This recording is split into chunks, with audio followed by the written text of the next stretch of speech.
obviously extremely disappointed, but first to give credit to Indiana, not only their football team, their football coaches, their staff, but to that entire stadium, to their administration, anything that they did. I think this is a very impressive venue. Obviously, we didn't start off good, which added fuel to the fire, but, I've been around this league a long time, and that was a very, very impressive atmosphere to be in. So good credit to them. And then, anything that we did, if there's one thing that I, saw right away, right, like the momentum swung and we just never able to get anything back on us, offense, defense, special teams. Obviously the punt miscue, they actually only had 10 players out there on the field, which threw our guys' count off and freed up a guy on the backside edge. And we walked into it in our direction of our punt. Defensively, they really attacked some of our leverages and some of the things we'd obviously put on film. They had a good plan for. I thought this staff, has really traditionally over time, over watching them the last couple of years, have taken advantage of what you give them as good as anybody. So we've got to really assess what we do defensively, and then offensively we just never got anything going. Had too many second and longs, which led to third and longs. Obviously, too much pressure on Luke. We can't play a game like this, so we got to really look at our protections and what we're asking our guys to do. We can't have him get hit the way he was and have any success. And obviously, we got to be able to run the football a little more consistently. However that has to happen with the personnel groupings or the schemes or the plays, it's definitely a recipe for failure when today happens. So, at a loss for words, I mean, I've never been a part of anything like that. The thing that jumped out to me as we began to unfold in the second half was we just didn't have answers for what they were doing, and they kept pouring it on, which was exactly what they should do. So I don't really have any injury updates. I've never been a part of anything like that. We lost, I believe, 6 of our 7 top DBs, one before the game. Obviously, Xavier's still getting some information gathered on that. We'll probably have an announcement on Monday, see exactly where that's at. But there were still some things that we were considering, or he was considering. But I'll try to give information on that as soon as we can. But those guys that left the ball game today, I know a couple of them were X-rayed. I believe Caleb got an X-ray. His was negative, but he couldn't return. Matt Krasedic was almost able to go back in, but he couldn't.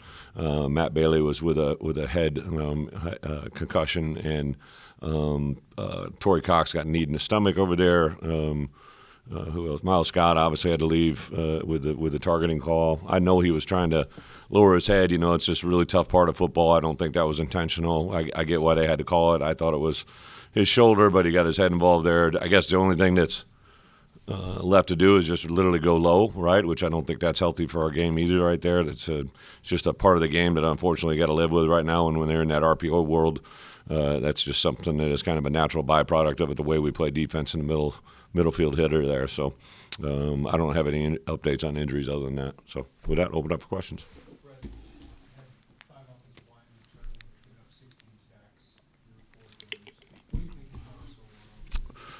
Well, I think 2 things. What we were asking them to do, we have to make sure assessment-wise. I also give Indiana a lot of credit, but we definitely can't live this way. So whether we're going to have to change up schematically, that's one opportunity. I really do feel that we have some good players up there, but obviously we're not playing that way, and the numbers don't speak that. So we got to find the right answers in a short amount of time.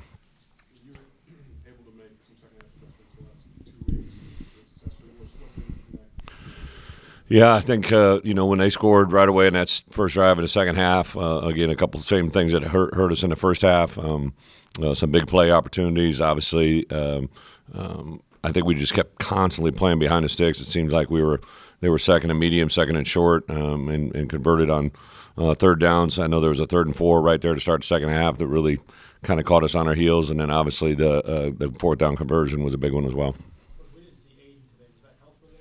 Yeah, he cleared. He went through warm-ups, but I think coming out of the warm-ups, he just didn't feel like he could open up and go. I know he was real close. I think he actually practiced Wednesday and Thursday. He got a little bit sore during that, but I think he felt he was going to be able to go. But when we got through with pregame warm-ups today, we obviously didn't put him out there.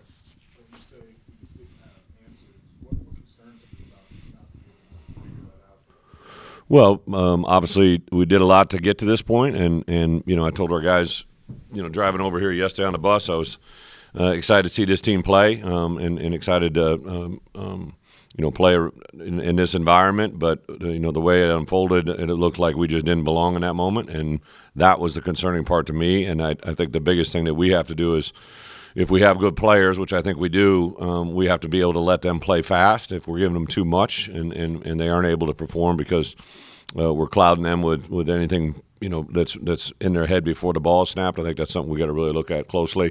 I would rather do very few things and do them very, very well and be efficient in what we're doing than try to do too much.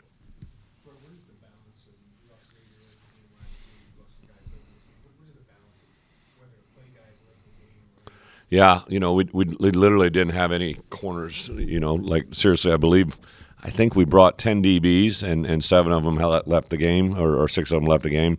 We had some guys that we were planning on just using them in special teams, but I've never been a part of anything like that. So it's just unfortunately, Matt was out there and he got a concussion, but we were also trying to make a stop, and because Sabor was his backup, Sabor was now playing a free safety after we lost Miles and Mac Rusetić, and then actually the third free safety is Grayson Griffin, and we lost him as well too. So the only 3 free safeties usually bring three guys at every position, and those 3 guys were lost at that one position.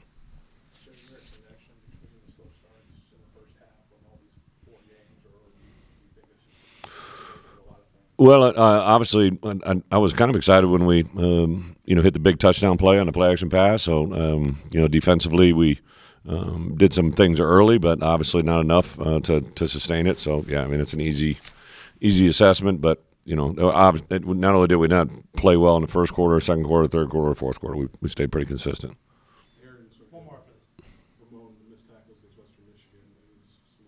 Yeah.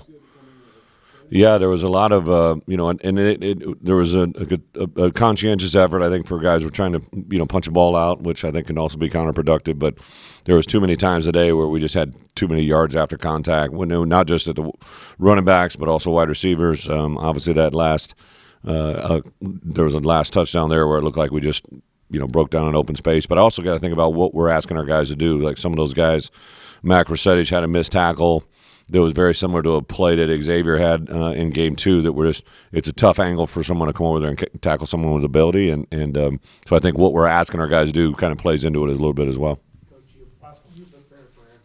Yeah. Well, I obviously have never had myself against 2 ranked opponent teams play like that. So that's uncharted waters. But I do know this. I told our guys in the locker room, right, we have to own this moment, and the thing that we do need to take into account is our response, right? The response is what's going to define us, right? Today happened. I get it. I understand it. It's something that we got to live through.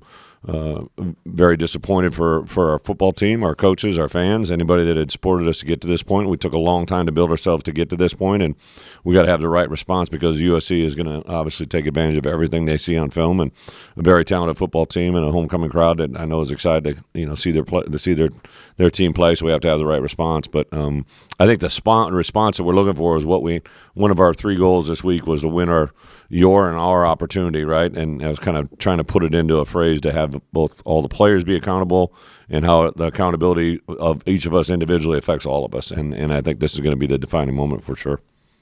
To go in full confidence, expecting to win, totally. Just apologize to our fans, our team in general. I didn't play well tonight at all. I just didn't. But overall, our whole team, it's hard to face right now.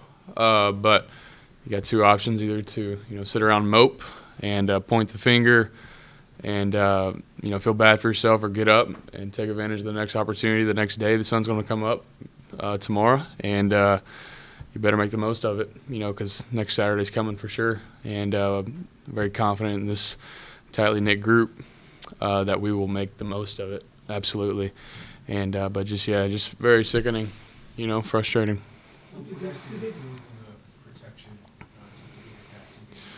Yeah, like I said, the last thing I'm going to do is point the finger. I didn't play well. I didn't, and played with poor eyes, poor fundamentals all day. credit to Indiana, for playing well and flying around, making it difficult for us. But I didn't help us out in that fashion either in that world. So, but like I said, each individual I don't think played well tonight. That's just the bottom line. You put up a performance like that, but again, credit to them, Indiana. Go back and watch it and see it and move forward. But man, I love these guys. I love our team. Like we've been very successful with the same people that we just went out there on that field with. With the same 5 offensive linemen. Like we won 10 games last year with those guys. Like we'll figure it out. I know that. So yeah, I ain't gonna point the finger. I'll tell you that. Did they throw anything at you defensively that maybe you didn't see on film during preparing for the defense? I don't think so. For the most part, they're very, they're very variant and do a lot of different things and mix it up, which makes it difficult. They're a talented group. We expected to be challenged, and but there was opportunities where I could have, made a better play and played with poor eyes. I think like they just did a good job. Doing what they do and just mixing it up and making it hard for us, and we just didn't help ourselves out with, making plays and their set defenses. So, no, they were confident in what they were doing. They're flying around and kept us behind the chains for sure all night. And but yeah, just sickening. I don't think you were at halftime. What was the halftime like for you guys? Yeah, just keep playing, like just one play at a time. Like all we got is what's ahead of us. Like I said, we have a tightly knit group that doesn't hang their head about anything. They ain't gonna quit, I'll tell you that. And a lot of positivity, a lot of optimism, a lot of adjustments. Trying to be made obviously with the coaching staff and with us players. But we knew we had a half of football to play, and just gonna put our best foot forward. Like we have an older group who's not gonna pout and whine and complain and point the finger. Like you just got to go make the most of the next play. And the adjustments were made and just couldn't figure it out, obviously. And so, yeah, just got to move on, take a good shower and wash it away, whether we had success or failure. Like the best athletes take the best showers, and move on and try to make the most of their next moment. So, and that's what I'm going to do. Can you pinpoint, I know you didn't play well in any of the 4 quarters tonight, but can you pinpoint the slow starts in these first 4 games, especially in the first halves? Or has that been a different set of problems? They're all each situation and first half slow starts unique to in its own way. I don't know. We have to go back and watch it. Just not executing. Like that's the bottom line. Like we just aren't executing at a high level or at a successful level in the first halves lately, and a lot of self-inflicted wounds, and got to figure it out. So I don't know. But we better figure it out, And so, but each game's different in its own way. The teams we're playing, are doing a good job with what they're doing, obviously, but like I said, I'm confident in moving forward and just playing my best football. And so is this entire group because we've done it before. We've been there and done that. We've been tested, had success, and I think we're gonna do some good things moving forward. One more, it's too elementary, but how comfortable are you in the pocket right now, just with the pressure? I play a lot of ball, seen a lot of different things, and I mean, I'm comfortable back there. I really am, and it's tough. They did a good job of just mixing up different things and making it hard for our offensive line, and being on your back a lot and just isn't the most comfortable feeling in the world. But I get back up and I'm very confident in the next play, and I'm very confident in my 5 offensive linemen. They're gonna do their best to get in the right call and protect that thing up. And but I didn't help our team out, either in a lot of those situations. But yeah, I've seen a lot of ball, a lot of different defensive looks, and I got to execute our calls within different front structures of them trying to attack our offensive line and our protections and things like that and pressures and stuff like that. So very comfortable. I got to make the plays when they're there. Last one. A couple years ago, Penn State or last year, Oregon. How do you not let one loss like this impact you moving forward? Yeah, it's not easy. I mean, he's got good leadership in the building. Coach Bielema, who's done this thing for a long time, got a great staff. Trickles on down to the leadership of my teammates and myself, and like I said, you gotta move on. Like, Saturday's coming. Next Saturday is going to be here, and the sun's going to come up tomorrow, and there's going to be work to be done to maximize it. And like I said, we've been through a lot. A lot of these players have played together and been through a lot of highs, a lot of lows, and know how to just keep moving forward. And we're a confident group with a lot of ability. And just tonight wasn't our night, obviously, and so you better maximize the day tomorrow and moving forward to put yourself in a good position and to stay level-headed. And but yeah, praise God for God's still so good in every single moment, high and low, and we're gonna pick ourselves back up. That's what we do. We didn't do enough right in multiple different facets, and the result of that was them able to move the ball at will almost. So got to get back to the drawing board this week, look at what we're doing, and as players just control what we control, and try to get better as we move on, and keep climbing. It's week 4, so season's not over. All our dreams and our aspirations are still ahead of us, so just got to eat this shit sandwich and keep moving. Coach Henry talked about missed tackles after the Western Michigan game. Some more of that tonight. What have you seen when they were able to get last 7 yards of contact? Yeah. Receivers or running backs? Yeah, I mean the backs, the receivers, they were able to stay up well after contact, and that ended up hurting us. So same as the last question, we kind of just gotta go back to the drawing board. We gotta critique what we can to critique, and just be ready to put something better out next Saturday night. It's like RPO, they were really comfortable in that. What makes the way they go about the RPO a challenge for you guys?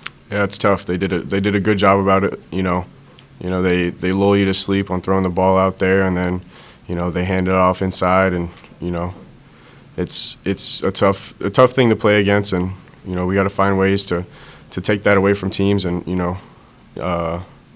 so that we're able to take that away and just be stout in the run game. How difficult is it for you guys as a unit when you keep losing guys to injury throughout the game? Yeah, I mean, obviously you'd love to have the 11 that you start the game, finish the game. It's hard to keep plugging and playing, and but that's the standard. It doesn't matter if it's the first team out there or the third team out there. We need to find a way to go out there and execute. Seems like their speed and quickness was a factor in the game a little bit. And you're going to play some other teams with similar athleticism here coming up. How do you counter that as a defense?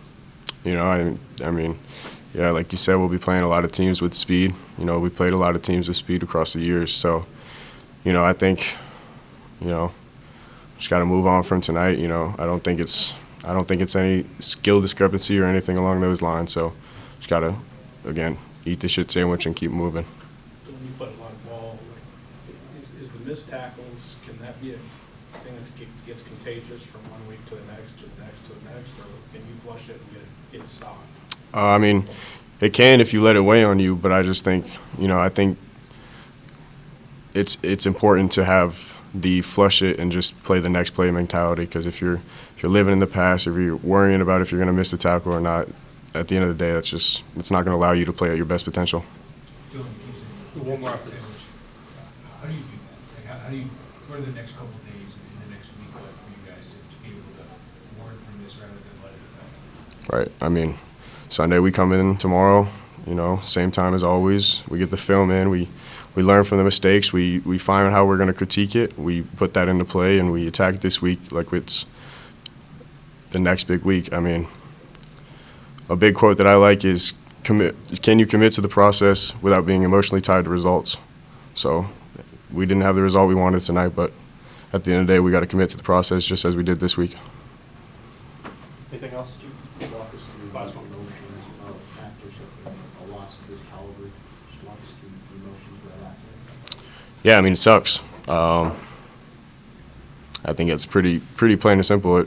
It sucks, but it is what it is. Like I said, it's week 4. This is a long season. You can't let this eat at you. So, it sucks. We're gonna feel it. We got a long bus ride here. We're gonna feel it. But I mean, tomorrow we're gonna come in. We're gonna make the corrections, and at the end of the day, we got to flush it and move on to USC.